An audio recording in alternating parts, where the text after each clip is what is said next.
Welcome to the Dork Forest. Jackie and her pals will never bore us. Shameless confessions about our obsession will make us laugh and smile. So let's explore the Dork Forest and dork out for a while. Hi, Rangers. It's me, Jackie Kashian. Welcome to the Dork Forest. It's 2024. Let's do this. Here's the credits, of course. Mike Ruekberg sang that song at the beginning, and he wrote that song, and he sang it with Sarah Cohen, his wife, and he will sing the Mexican hat dance at the end of the program. Also, Patrick Brady, still putting this together. Video, audio, all of it. He's amazing. So, and Vilmos doing JackieKashianStore.com.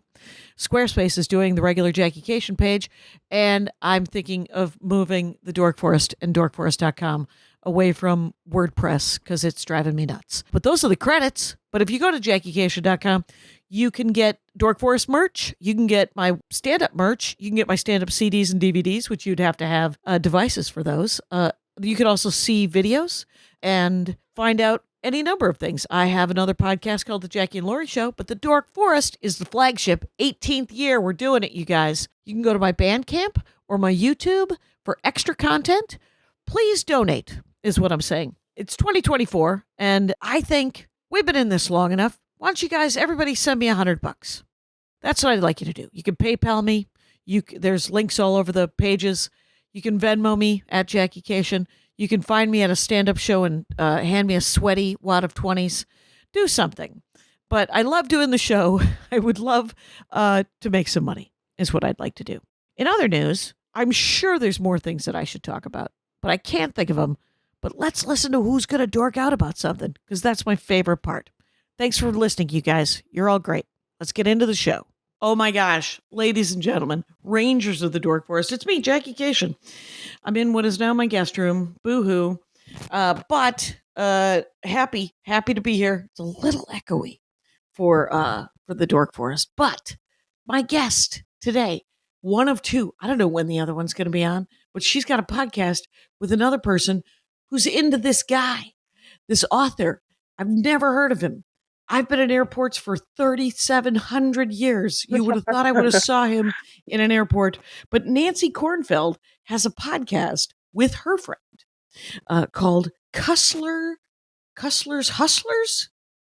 Does that sound right, Nancy? Hustlers, yes. All right. Look at me. The main host is Topper. He is a Canadian man who lives on the West Coast. He's so polite. He does everything straight-laced. He never makes a dirty joke.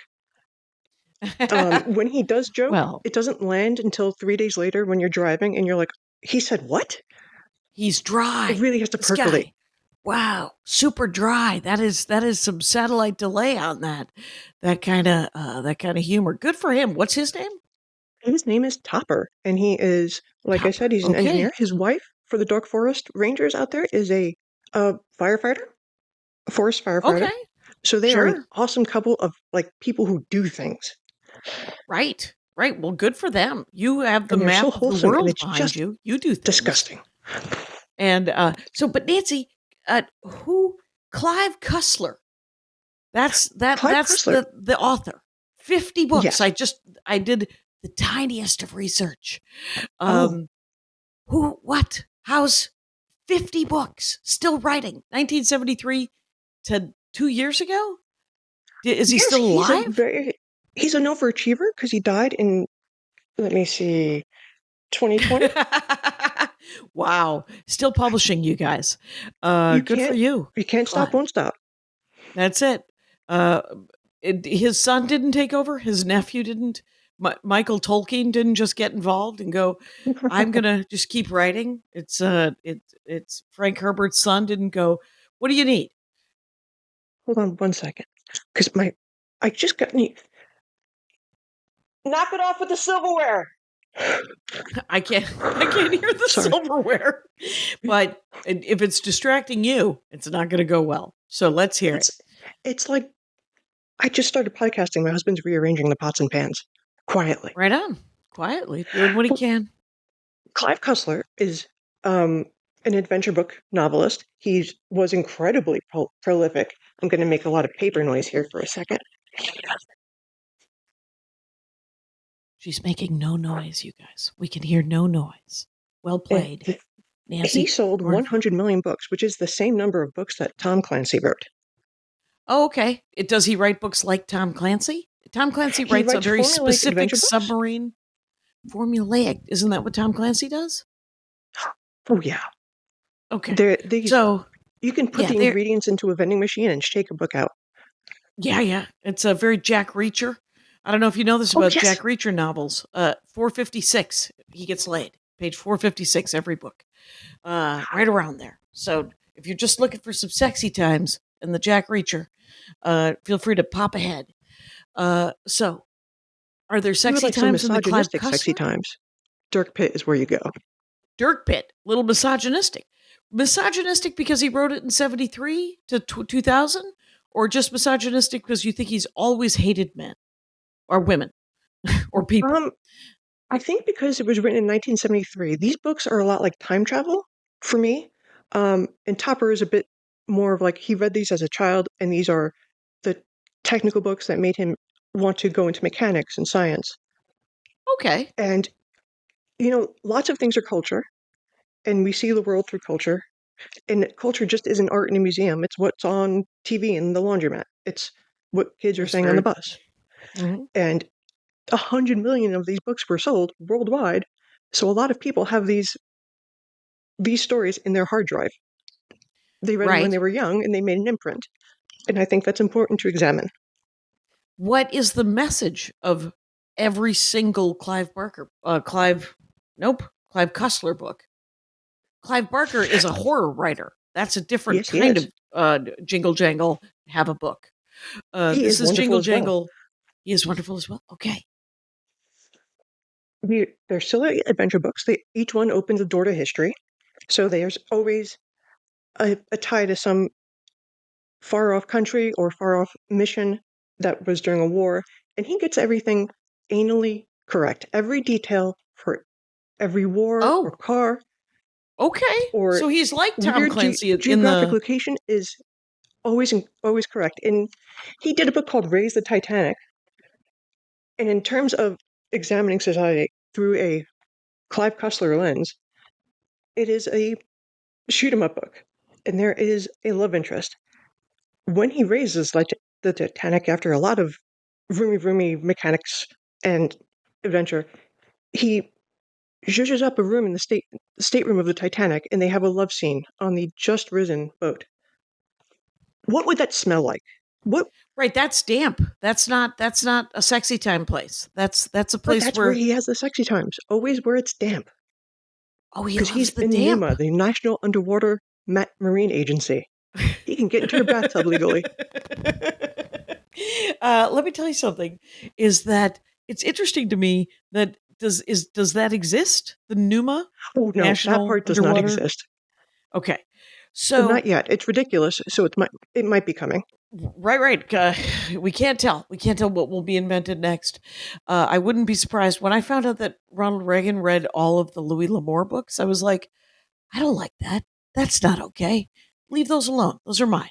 And so to find out lately, I would be very surprised if any of our jackbooted thugs did any reading at all of fiction, because it would involve learning how to have empathy.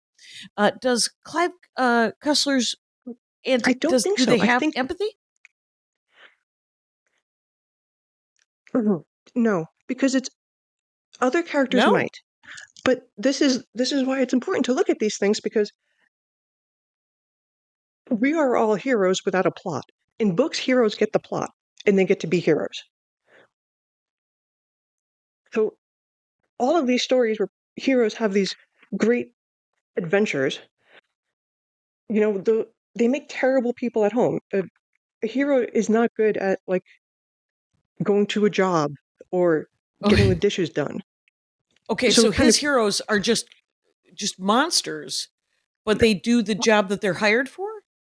His hero is Dirk Pitt, who we only ever see. Okay. So wait, talk to me. Let's back up very quickly, just because I don't know genuinely nothing about this guy. I'm sorry. So Clive Cussler, all I know is that he wrote 50 books, and he has 5 different series. And the series that you want to talk about is the Pitt series. right? Does that sound? Dirk Pitt series. How many books are in that series? Well, our podcast has gotten up to number 10, and there are 27 books in that series where Dirk Pitt is the lead character. He works for the National Underwater Marine Agency. National Underwater Marine Agency is the government agency he works for. Okay. And what is his job? So does he travel internationally? Kind of amorphous, and I don't know how money works this way in fiction, because he's always off duty when he comes across an adventure that takes 3 or 4 months to solve. So his economy is different from mine, clearly. This is super pulpy. This was written on the toilet. What is happening? This is a guy. He was just like, it doesn't really matter how he gets to the adventure. Just make sure that you have the geography right. And so this is amazing. Okay. Dirk Pitt's good looking, but not friendly looking. He's the cold kind of beautiful with a 1,000-yard stare, even when he's talking to you. His interpersonal skills are terrible. Okay. What did Clive Cussler look like? I'm kind of interested. Clive Cussler named his son Dirk. Oh, he did? And more disturbingly, he has 2 daughters, and they're both named after love interests in the book. Well, that is creepy, Magoo. That is absolutely Magoo. Yeah, there's no indication of any other creepiness from him. I don't think he was married for 50 years. Clive Cussler was an Eagle Scout. An Eagle Scout? His father was on the German side in World War I. So this is kind of time traveling. We're reading something from a man who was raised by a World War I vet. Okay, but did he live in the United States? Is he a U.S. guy? He lived in California. Okay. And then that's where he grew up. So his parents navigated themselves to the United States after World War I. Is that correct? Yes.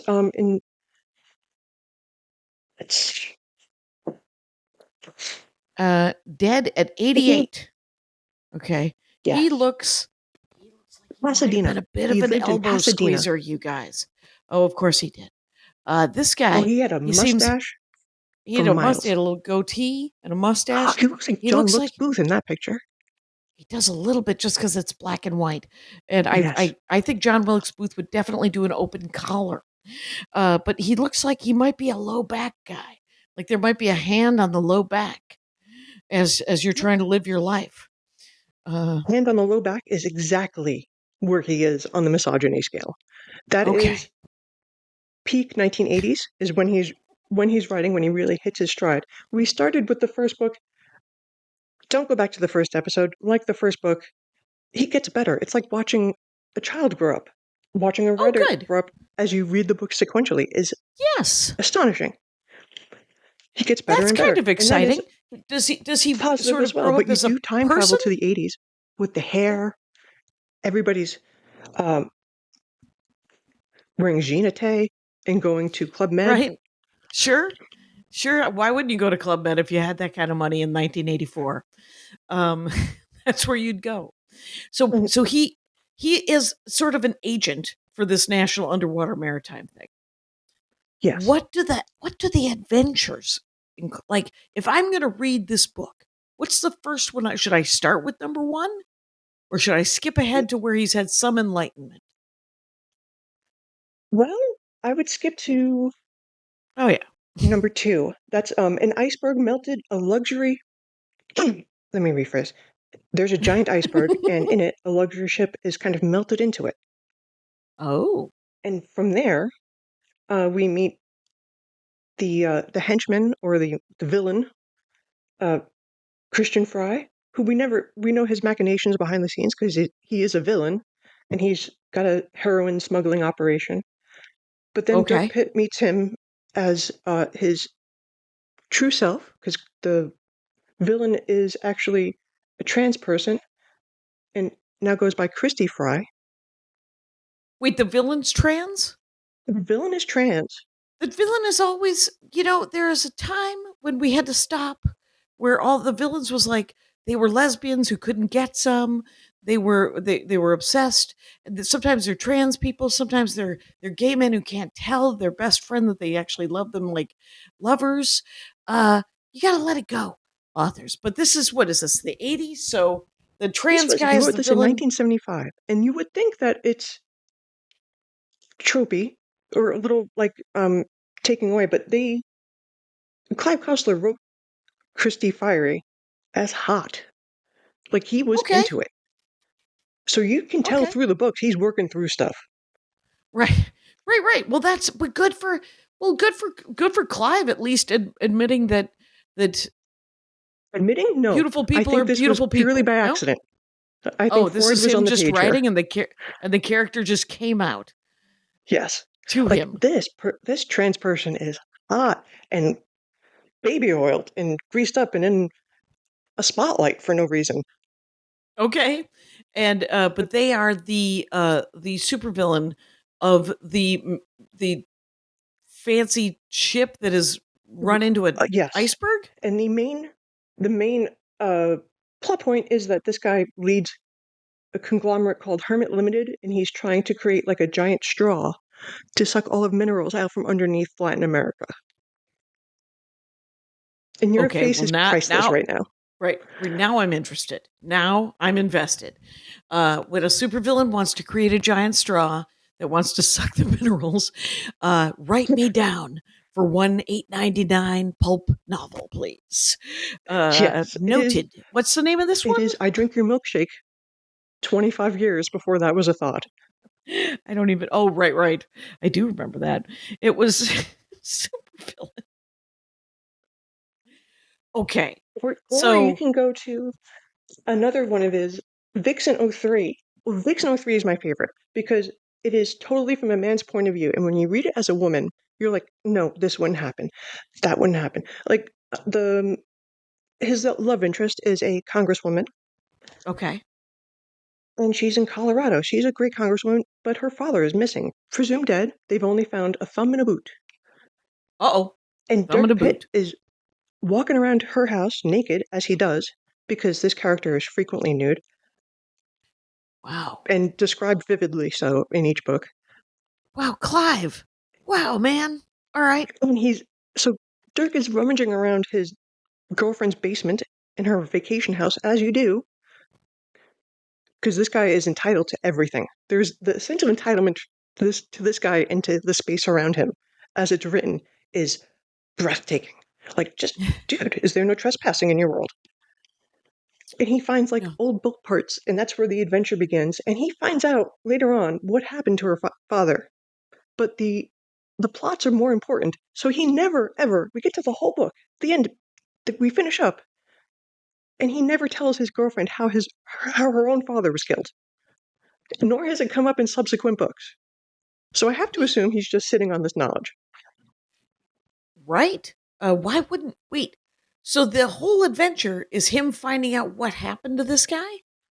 Well, he finds some boat parts that lead to a mystery. The mysteries always start off with the prologue of some bygone era, whether it's Roman times or World War I times. And they have a chapter of a mission gone wrong. And something surfaces later on in Dirk's cycle. So Dirk comes across an artifact of some sort that begins the mystery. It doesn't matter what the artifact is. Right. But that began the mystery. This time it was a boat part, and he was like, where did this boat part come from? And then he was like, oh, there was a shipwreck in the lake over here. And then the wreck of the Edmund Fitzgerald? The shipwreck, and Has he ever done one about the wreck of the Edmund Fitzgerald? Chemicals. What about Ella Fitzgerald? Did he ever do the wreck of the Edmund Fitzgerald? Oh, not yet. Okay. But he is doing postmortem work. It could be in the... Right. He could be in the archives. Anyway, so there's always a prologue that tells us what the adventure is essentially going to be about. Yes, there's always a one-chapter prologue of a mission gone wrong, whether it's, like I said, an ancient character or modern history.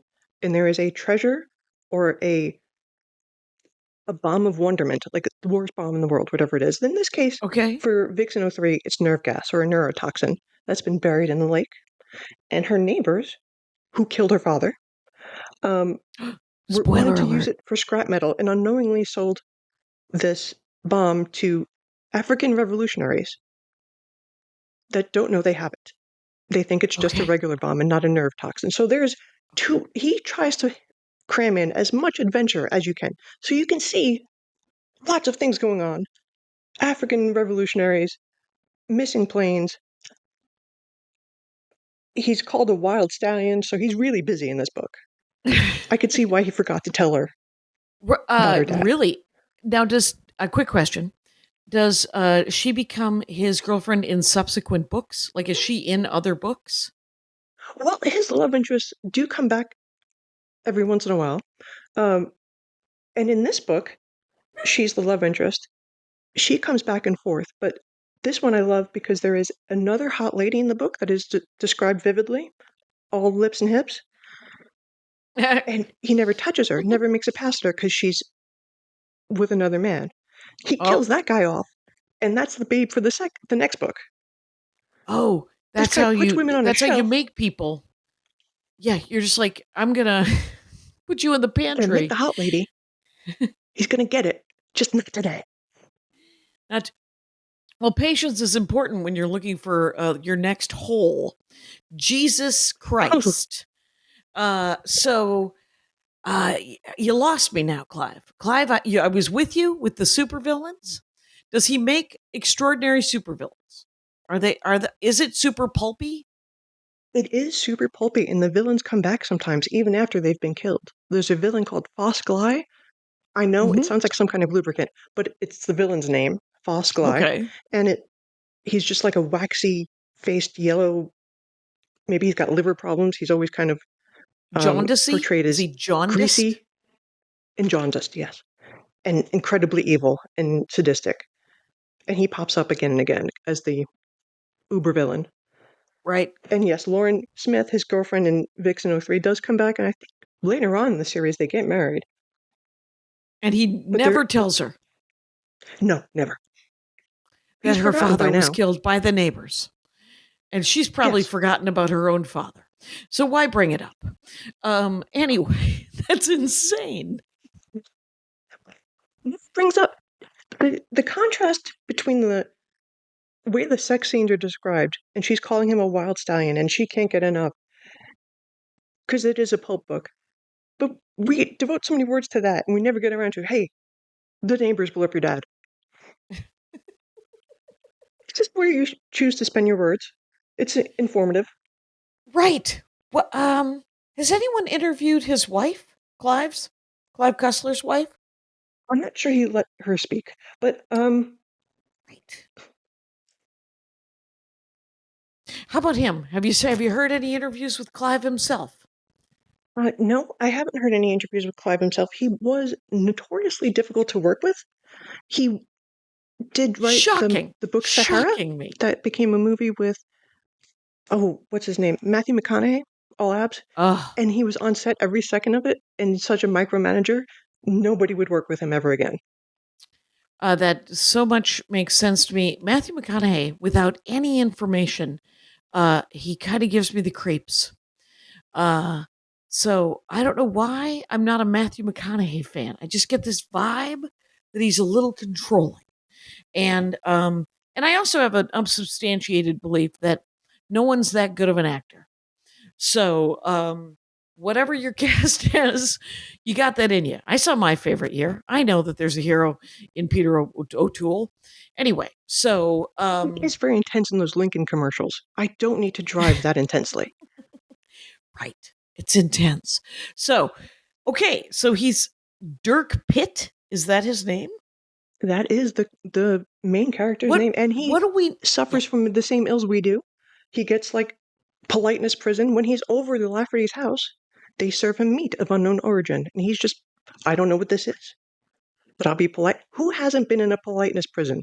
I went to a funeral for a lady who died of COVID, and I caught COVID because everybody there had visited her in the hospital. But you're polite, so you sit there. Wow. And if you go to an old person's house, like the Laffertys did and Dirk Pitt did in this book, he ate Rocky Mountain oysters, which are bull's testicles, right? Without asking. And I really related to that. especially when I read that in the moment, because I was I like oh. your analogy between COVID and eating, I don't know, awful or just weird meat. What did Prue Leith say the other day on television? I was watching something. She said, eating meat at all is kind of gross. Why stop at awful and testicles? Just eat it. If you're going to eat the butt of an animal, you might as well eat the rest of it. And I agree. Though it is arguably, we've inured ourselves to what regular meat looks like versus loose kind of internal parts. Anyway, or the dangly bits off of a male bowl. I think if you deep fry anything, you can get away with it. Right. You put some tempura on that. Nobody has any idea that they're eating snap peas. Panko wasn't around in the 80s, so he couldn't have written that, but yes. Okay, so here's what I want to know about Dirk Gently. That's not his name. That's a different guy entirely. Oh, but that was the inspiration to read these books, because I have, I'm sorry about the noise, a quote from Mostly Harmless by Douglas Adams here. Right. And it's why we read these books. And he wrote, and I'm going to murder this, it's just a way of thinking about a problem, which lets the shape of the problem emerge. He said this about astrology. Okay. It's like putting graphite on the paper. It shows where the indentations are. It doesn't matter that it's graphite. So this is the same thing for society. What happens when everyone who read these books as young adults thinks that they're heroes walking around without a mission? Oh, you think that it affects society? I do. I think every hero story affects society. Whatever you're raised with, if it's a hero story, it's not a working together story. Right. It's a solo activity. Yeah. You're a lone wolf. Even when you're not a lone wolf, this guy acts like a lone wolf. He's described as a lone wolf, but he's got a sidekick named Al Giardino or Guardino. There's some question about that, how it's pronounced. But he's got a sidekick. He's got girlfriends. He's got a boss that's very accommodating, and he's got like a team of experts. Okay, so he's part of a team, and he's the head of it, but not described that way. Like he's got lots of wealth and powerful people in his inner circle that he never relies on as family, but he's intensely emotionally focused on them and nothing else. And it's only because of what they can give him. So the hero phenomenon is very like might makes right, and ends justifies the means. Let's get this shit done. Okay. So he's kind of incorporated in, and we've gotten to a lot of places where let's just get it done causes a lot of problems in the get it done part. Right. Yeah. The means are very important, and yeah, it's the justification for any number of things where you're like, well, we have to fix this, so we're just going to kill that guy. That's a very Jack Reacher kind of attitude as well. We call it speed of plot. Whatever has to happen, speed of plot. Speed of plot. You just have to accept it and move forward, or else the plot holes get too big. Right. So, okay, but what do we know about Pitt's childhood? What do we got about his background? Pitt was the only child of a senator. Oh. And he grew up in a mansion in California, and it doesn't get deeper than that. Him and his dad make fun of Mom. When his dad makes an appearance in the book as Senator Pitt, they're like, oh, Mom's off to fat camp again. And you're like, fat camp? I haven't heard of fat camp in forever. And they're like, oh, do you think she's going to lose any weight? No, not that fat lady. No way. Like, that's your mom, Dirk. Wow. That is an amazing characterization of what could be the only recurring woman figure in the book. Are parts of his team women? Like, is the guy in the chair, is that a woman? It's all men that he's working with at the National Underwater National Underwater Marine Agency. Marine Agency. Are they all men? Yes. Interesting. Numa. I could just call it Numa. People will know. People will know if I just say Numa. People will know. Yeah, sure. The woman on the team is always the lady, the love interest. So there is always a woman on the team who's an expert in something that she needs to be an expert in for this plot. Oh, and then she he can have sex with her. Reoccur. So he's Charming. Whatever sexy lady expert is around, he gets to. So what inspires? I mean, the thing is what makes you keep reading them? Oh, because he sounds like a fucking nightmare. It's baffling. I have no reason to keep. Is it? I mean, the supervillain straw thing that might do it. I also have read all of the Flashman books, and that guy is a monster. He'll rape a gal. He'll steal from a people. He'll run away and leave you to die kind of guy. So he is very much a coward and a bully and a rapist. And so I've read them all. And he occasionally gets his comeuppance, and that's what draws me to them, the Flashman books. The Mediterranean Caper, Dirk Pitt is just scuba diving, and he comes up on this Greek isle, and there's a lady sleeping on the beach, and he goes up to her and has sex with her. And then afterwards, she slaps him, and then she loves him. Very James Bond kind of scenario. Right. And James Bond does have that same. Have you ever read any of those? Oh, yes. And it's just. I never read any of those. Women aren't people, they're props. Right. Couple of holes in a haircut. This is really helping me understand people that treat women like that in real life because they're raised on this. Oh, or they were this, and then this just reinforces that. Yes. Yeah. It's and just they're raised another with input this to reinforce along the way. Yeah. It's why they always said that women shouldn't read romance novels because it would give them unrealistic versions of romance, when what it really does is give you realistic expectations of how to be liked, and then and how your orgasm might also matter. So those are the two main messages of every romance novel I've ever read that I've enjoyed. But there are many books. I mean, there are so many other kinds. Are there good? I once read an adventure book series, and I only read about 4 or 5 of them. I can't remember the name. I've been told the name many times. It is set in Sydney, Australia. Our hero is a bouncer at a bar in Sydney, on Bondi Beach, maybe. And he is a dirtbag. And but he is like, you don't hit women, I hit women. This is like, you don't beat up women. I don't know what reason you have, so I'm gonna beat you up. But later, if I have a reason to slap somebody, I'm gonna slap somebody. And you're like, why am I still reading this? I have read 4 or 5 books in a series, hoping that they get better, hoping that the author has some sort of epiphany, and then we all learn empathy or something like that. Like, I will say, what are the books? The Dresden Files. Did you ever read those? Oh, those sound really familiar. I might have read those when I was very young. Right, Dresden Files. Well, they're sort of magical mystery books. Oh no, then I wouldn't have. Okay, because that's not your jam. No, I was into murder mystery and adventure as a Jim child. Butcher and his Dresden Files series. And I have this to say. Ooh, is that a picture?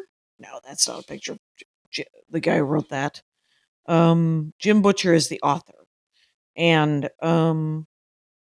there's 17 of them. Dresden File. 24 books. 26 and 7 books in the series. The case files are mainly narrative. So what happens is I will sometimes read an author, and the first 3 or 4 of them aren't very good, but there's potential there, as I have to slog through them learning how to write. And that's what happened with the Dresden File books. I believe by the 3rd or 4th book, I really liked them. And then I read the next 4, and then I weeded off into something else, and I never went back. But, which means that I read like 6 or 8 of them. The Terry Pratchett books, there's probably 40 of those. I've probably read 14, and I didn't like them until I'd read 6. So, have you read all of the Clive Cussler books? I have read, well, when I was a child or young adult, like between the ages of 11 and 14, I grew up in Brooklyn, poor. So every book I came across, I read because it was there and there was no other book. Free. So I started these at the library when I was quite young. So I don't remember them as an adult, but I do remember reading all of them. When you were a child. Yeah. Things come back and you're like, oh, as memory works, the more you read it, the more the memories are engaged. So there is that kind of nostalgic aspect to it. And the other reason is, how many outlandish plots can this guy have? He's got a book where there's United States and Canada have a treaty to meld together into the United States of Canada. And he writes 300 pages about that. That is astonishing. It is, with nothing else happening except for them thinking about how great an idea it is. Quebec terrorists. The way he got there was Quebec terrorism. Okay, because Quebec wants to separate, or some people do, want to separate from Canada itself and become their own nation. And as my co-host Topper has said, Quebec is filled with crazy people. It's like Florida for Canada. That's what he said. Right. So Quebec has that vibe. I have been to Montreal. I don't know. My French isn't good enough to have actually met the crazies. I've been to Florida, and I do speak redneck, so I have met that. So I understand what you're saying. Tasmania is supposed to be sort of the northern Florida of Australia. And there's a murder mystery show that I have recommended any number of times on this program, the Dork Forest, called Deadlock. It's on, I believe, BritBox or Acorn, and it is if there was a murder mystery show that took place in northern Florida, and half of and for some reason, dozens of lesbian couples moved there, and then the rest of and some of them are rednecks, and some of them aren't, and then the rest of the town, there's a lot of rednecks. But there's so many lesbians in this show, Deadlock, that you find out that lesbians, there can be different kinds of lesbians. They're just people. Yes, of course. Well, of course. But that's not how people are usually portrayed. So there's usually like, here's this one straight white guy in a polo shirt. That's going to be all of that guy. And here's this, and so it was fascinating. So the Quebecois who want to separate from Quebec want to join with the United States? There's Quebecian or Quebecois terrorists who are out to cut the power to the United States and use the United States as a resource to drain us, to colonize us. Wait, as a battery? Yes. Wait, like the Matrix? Do they want to put us all in like vats? No, just to what's the supervillain plot here? Yeah, just the supervillain plot is Quebec's going to use us as a colony and extract resources. Because that's kind of funny. It's kind of funny, especially since there's 320 million of us. And there's 30 million people in all of Canada. Clive never took a probability course. Never, ever. Well, now this is what I asked a friend last night if he had read any, and he said that he had read one, and he didn't like it as much just because he liked Tom Clancy better, because Tom Clancy was more accurate in his engineering. I doubt that's true, because this guy was into trains, if you know what I mean. This guy was hyper-focused on detail. Right. So, but what Tom Clancy did was write more blood and guts. Well, yeah, I haven't read Tom Clancy either. So it might be. How did you do that and get this far? I think I was reading Ross Thomas. Did you ever read Ross Thomas? No. Same era. Same era. It's just what's there. 30 books. he writes their spy. They're just adventure books. They're spy adventure books. Some people are journalists. Some people are spies. The reason I read the first Ross Thomas book was because I found it when I was traveling through Europe in the late 80s, and it was the only book in English. The next book that I found that was only in English was The Handmaid's Tale, a book I never would have read if I had had any choice in the matter, but I needed a book. It turns out it's depressing. And then next book, even more depressing because it was a book of Hungarian short stories. Every single one of them took place in 1956. Well, I was surprised Irish poetry didn't show up in that travel around Europe. Just people abandoning every sad sack book they ever read in their lives. How about some James Joyce, Jackie? Anyway, so James Joyce. Let me tell you about how all of the children died, and my mother died, and we all died. We have to live in the mud now. There was death, and there was mud. But I will say this: Ross Thomas is actually uplifting in many ways, in the way that it was like. It was a 70s. He was sort of enlightened, but not. Like Clive Cussler sounds like if Fletch was a very long series. But the confounding thing is, he's always fighting for the greater freedom, or what we would envision as like the best case scenario. In all of the books, he's like, oh, these people have taken over the president and put a microchip in his brain so he could give all of the money in the economy to Russia. Sure, very plausible. Let's go with it. But Dirk saves the day because he doesn't want America to be bankrupt and people to go poor and hungry. So he's always but the like, way he the gets people there must be fed. There's an arc of it's the arc from vegan to like asshole. Like you get all the gradients of person there. Okay, so he's in some cases he's actually trying to help. He's trying to better the world. The people. Yes, or if there's an invention or a fuel that's perpetual, he's like the public must know while the government's fighting him to keep it hidden. He's like, I'll go to the press. And does he go to the press? Oh, he always does. He always, whatever overarching good thing he has to do to justify whatever he's done up until that point, always gets done. Unless it's a two-parter. Right. Again, and then he has to do it the next time. Yes. So does it end with him doing something horrible? No, it always ends with him justifying everything and the president congratulating him. So it's always tied up in a neat bow, and America is somehow better.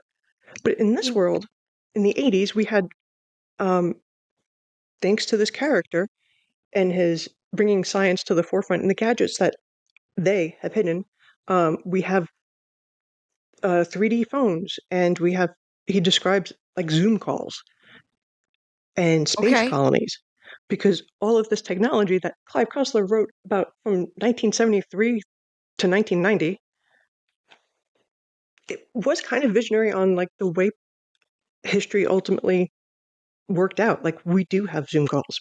The things he described technologically eventually came to pass, which is amazing to read. All of the imagined gear that we know. Right. It's always interesting because the science fiction nerds who write this stuff often, and it doesn't sound like in Clive Cussler's case, though he thought he was like, well, maybe we'll use them for good, right? So the nerds are like enlightened. That's important to remember. He thought he was on the right side of history in every time. So he's not a bad guy. Clive Cussler wasn't a bad man. Like I said, he was just a California dude from Pasadena. He was an Eagle Scout. He really believed in American exceptionalism to a ridiculous degree. But in his American exceptionalism, the poor are fed. The immigrants are allowed to come. There's no racism. There's no bless oblige that is more. I mean, if you look at Teddy Roosevelt and the history of Teddy Roosevelt, that guy did a lot of good. He also started a war with Spain so that he could murder people on a battlefield. And he wandered around the hill. I read I saw, it might have been Ken Burns, it might have been a biography where he's this is anecdotal of his friends and family. It might have been in his journals, but he's walking on the hill that the Battle of San Quentin, San Juan. And he's with his essentially one of his corporals or one of his other officers, and he says, "This was so much better than hunting. This was so much more fun than hunting." And you're like, "Hey, psycho, I'm so glad that you're against monopolies and for national forests. But in other news, get some help."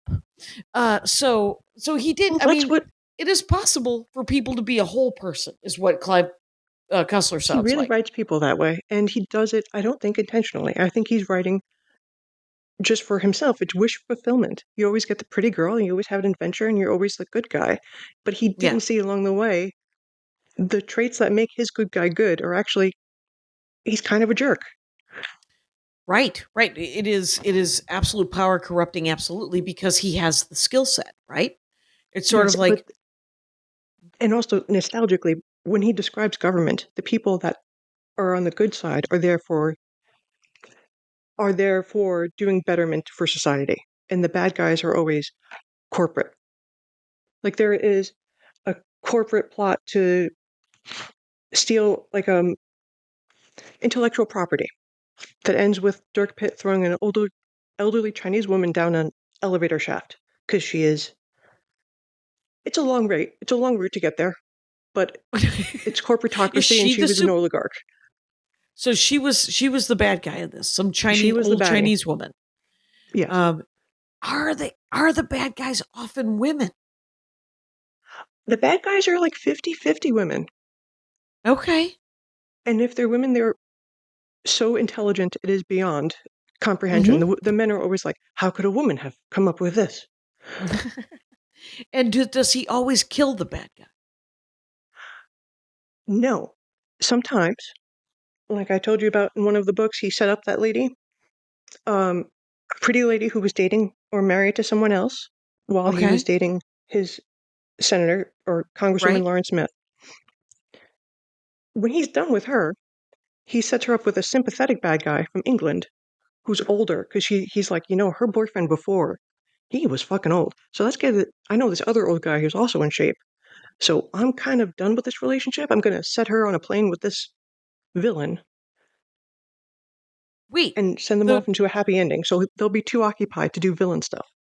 So the villain that he does kill, the guy, his wife, he essentially passes her on like luggage to some other lesser villain. Yes. And it was incredible. Because he knows she just goes along with it. No questions. Right. No questions. And she knows that she is just a hole in a haircut. And she's going to need some guy. And she's terrible taste in men. Yes. A couple of holes. But is there any other holes being used in his graphic sex talk? Because he's still writing. Is he at least performing oral on these women? It's heavily implied, because the women seem to go crazy and they want more of him. They want more from the stallion, sure. Yes. But is he down there, or are they down on him? I'm just curious. To that detail, he just writes things that are fit for TV. So, if you ever watched Jack Reacher never All talks My Children, they're doing stuff, but the blanket's over them, and the lighting is dim.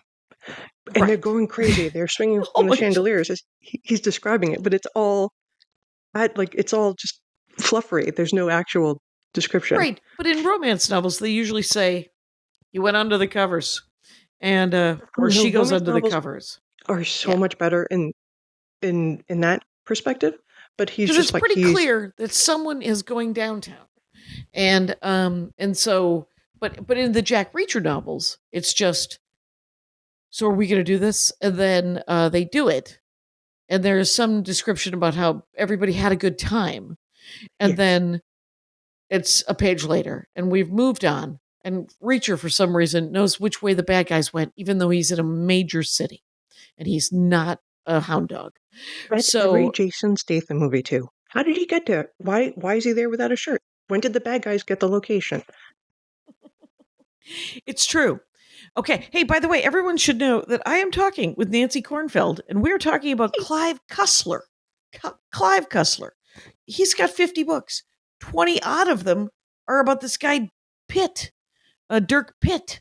And Cussler's Hustlers is the name of her podcast, and it will be in the notes at Cussler's Hustlers if you want to follow her on all of the things. So, thank you so much. You're welcome. Thanks for being on the show. I've never heard of this guy. There's so many, because the Ross Thomas books are, and then there's Spencer for Hire novels. That guy wrote from the 70s up until posthumously. That was a TV show too. Well, short-lived, or maybe not, maybe 7 or 8 years, but 100 books, hundreds of books, 1,000,000 books, 1,000 gajillion books. And his, I would like to read it actually, because he started writing, I think, in 72. Are the early Clive Cussler books, are they short like that? Are they 220s, 180s? Oh, yes. And he does, as he writes, he gets better at writing, at plot development. So it is, you do get this proudness of like, oh, he's growing up. He's getting better if you read them in order. But they do get longer and less misogynistic as he goes on. He does grow as a human. Right, because he does acknowledge that society is growing up around him as well, and then it affects his writing. That's interesting. That's good to hear. Yeah, there is a book, the Spencer for Hire novels, there's a book where he is protecting a feminist, again with the lesbians. He's protecting a lesbian feminist author. And she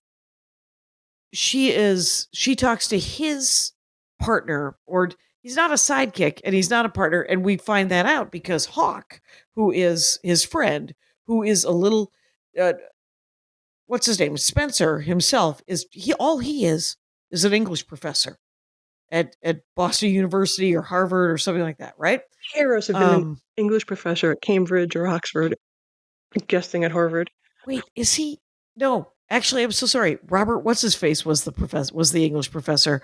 Spencer himself is a private eye. That's right. He is a private eye. So he does not have the problems that cops have. He doesn't, that cops used to have, the Miranda rules and stuff like that. Yeah. There's no holds to bar. There's no holds to bar. So so he's like Jack Reacher, but 1973, right? 1976.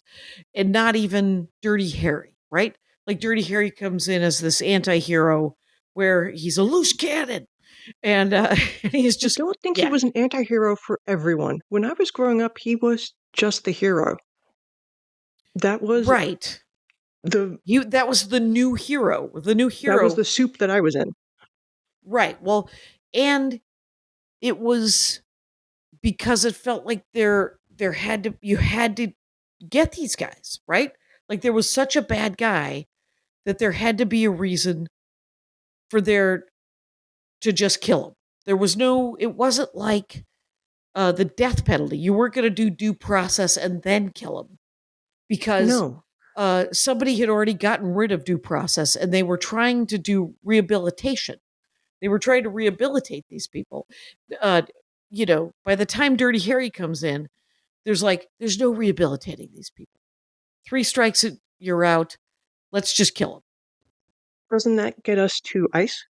Where you're just deporting people? That totally gets us to ICE without due process. This totally gets us to exactly where we are, where everyone thinks that they have the right to just kill. Heroes need a conflict. Heroes need to be in some kind of friction. So not working with anybody. They are the only outcome is violence. Hunters. Yep. Yes. So if we value heroes like Jack Bauer from 24, which was cited by a senator, I believe, on the floor of Congress, if we uphold heroes, we're not upholding teamwork or society.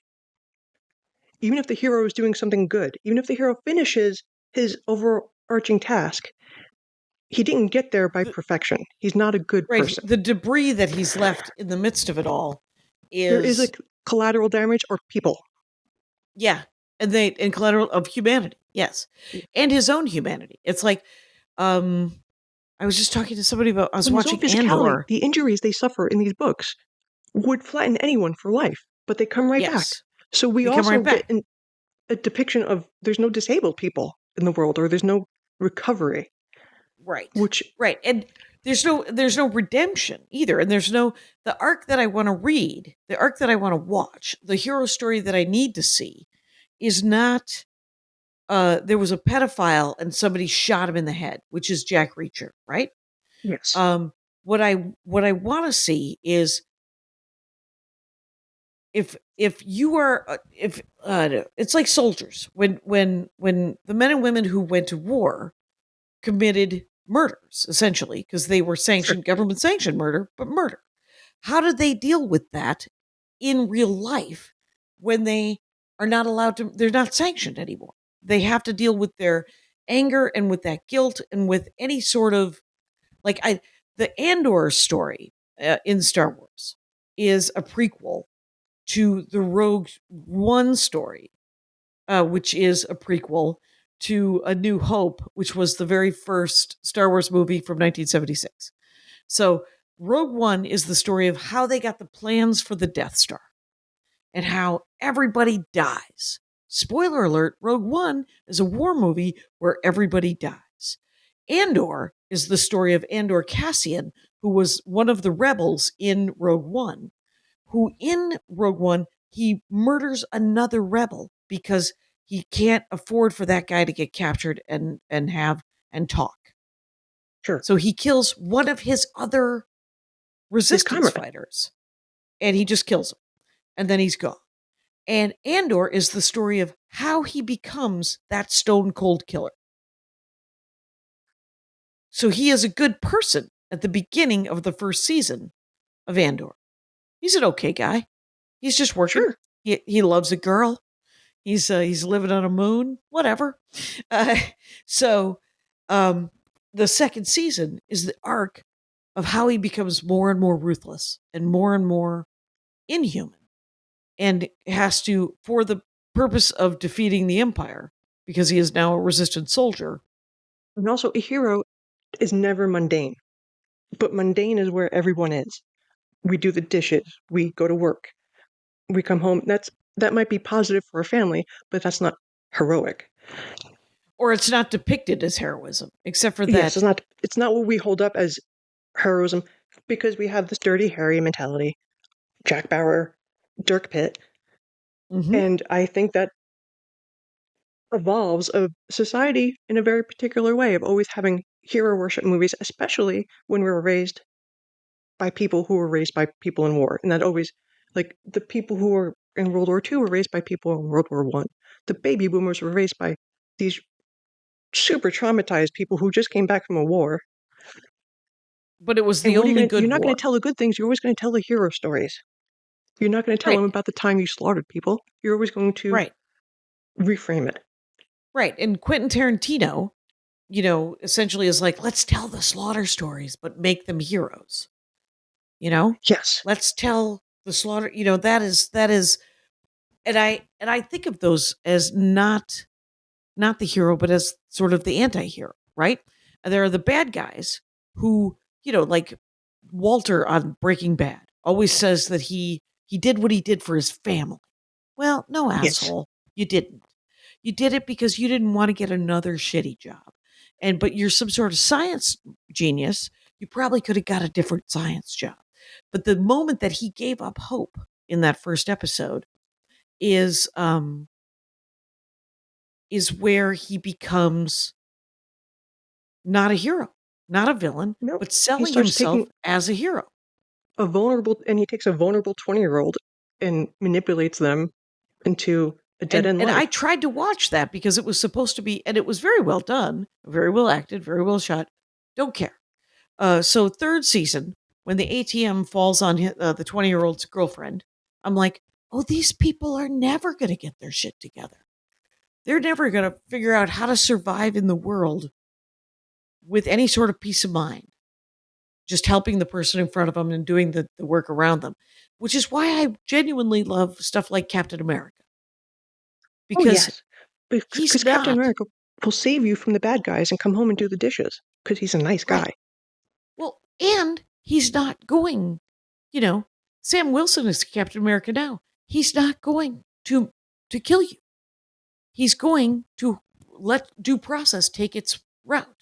And if due process doesn't do it, he'll catch you again. Well, and he'll catch you again, and he'll catch you again, and he'll catch you again. They're not just going to kill you. They're going to make up Quebecian terrorists with space lasers and presidential brain microchips. That's going to send it to South America and take all of their mineral rights. Oligarchs and shove down elevator shafts. Well, what did she want to do? We'll invent new and horrible things. So there's the just sort of colonize and enslave the United States. Giant straw to take all the mineral rights out of South America. Yes. What else we got? What else? What are the supervillains doing? The Titanic? What do they want from the Titanic? The silverware? There was Byzanium on the Titanic, which is his equivalent of unobtainium, and they must get that because it can create like an iron dome over the U.S.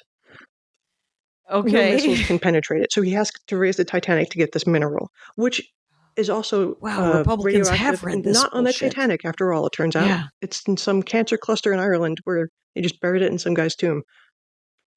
Okay, and so unobtainium or whatever Byzantium, and then is there what other crazy we got to go? But what other craziness is there? One of the core things is he always has an expert, whether it's Jonathan Perlmutter or some old factory he gets to call that used to make things for the war but now makes like Art Deco sofas, and they have perfect records for everything. So he's like, I've got a serial number in this scrap of metal and I need to know exactly X, Y, and Z. And the person who answers the phone, it's like, oh yeah, my daddy built that exact thing by himself in the basement. Right.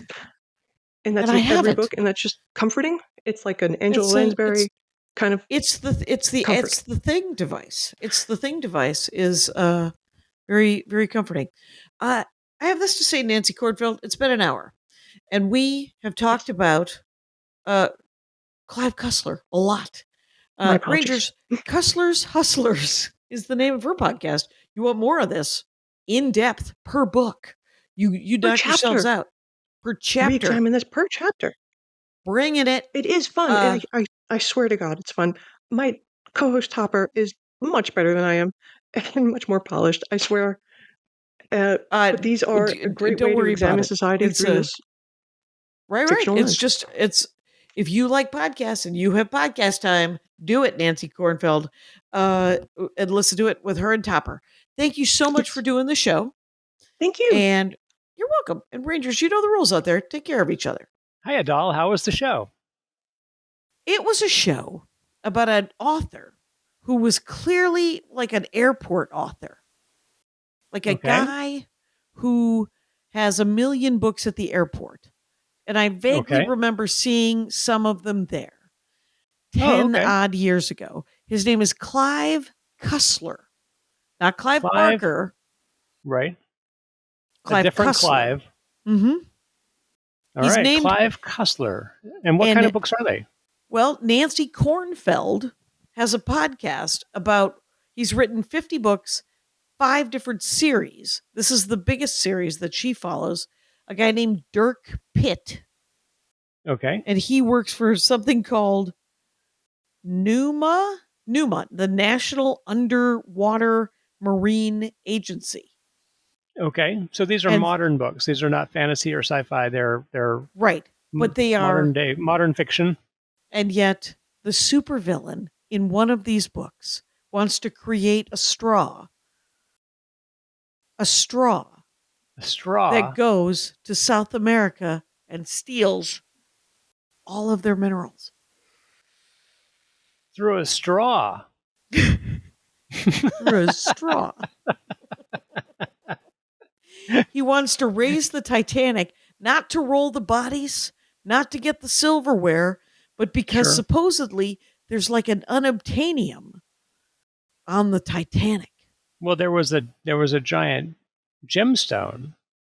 No, this is a metal. This is a metal like vibranium. Or something or other. Right. Oh, right. This was like vibranium or Right. an obtanium or... Well, it didn't really save the ship. It did was it not. the ship wasn't made out of it. It was something that was just being it was in a cargo. box. It was being cargoed. Oh. So in other news, Clive Cussler Has a great writes imagination. amazing supervillains, really cool ways that they die. Oh, and, okay. And Dirk Pitt. There's never any P-I-T-T? women. Yep, P-I-T-T. Okay. And there's never any women on his team. There is only a woman who has been introduced into the plot as an expert so that he may have sexy times with her. Oh, he likes an expert. An expert. Yes. He has a type, and this type is expert. Does. And it sounds horrible. It sounds, and I've read Jack Reacher. Not to belittle our guest. A dorkdom? No, well, but she's like, no, there's parts of it that you love anyway. And I tried to explain about Flashman and how I loved Flashman, and that guy was a monster. Oh, yeah. And yet, still there. Jack Reacher, using his powers for good, but no due process. No, nothing. And she was talking about how guys like Clive Cussler, these heroes, and she said heroes have led us to our current problems politically. Yes. Because people, there's no accountability. There's no checks and balances. For sure. I mean, 20 years ago, we had Kiefer Sutherland in 24. Right. Running around. She mentioned him, yes. Doing all kinds of enormously illegal things. Right. In the name of protecting the country. In the name of the government. So, right. Yes. But so it was a fascinating, I was mostly taken with Clive Cussler's supervillains. Oh, and the fact that there was a Quebecois terrorist group that wanted to take over the United States and teach us all French. My hair looks really weird. No, you just look great. Use us and use. Well, you're adorable, and to use us as essentially Quebecois terrorists that wanted to colonize the United States in its current iteration. Okay. Good luck. Right. There's 320 million people here. Quebec, I think, might have 5 million, maybe 10 million people in it, max. Right. There's only 30 million in all of Canada. Right. So the supervillains are extraordinary, and I'm kind of drawn to it, but also not. Right. There you go. I like it. It was a great episode. Read one and tell us how it is. You read one. Tell me how it is. I don't want to... She just read 10 of them. She told me how it was. What? And she liked it. So let me just tell you about Nancy Kornfeld and the name of her podcast. She has her and a buddy of hers do a podcast called Cussler's Hustlers. Cussler's Hustlers. That's very good. That's entirely about That's very, very good. Yes. Well, maybe we just listen to her podcast and not bother reading the books. That's it. They break them down chapter by chapter, she said. Wow. Anyway.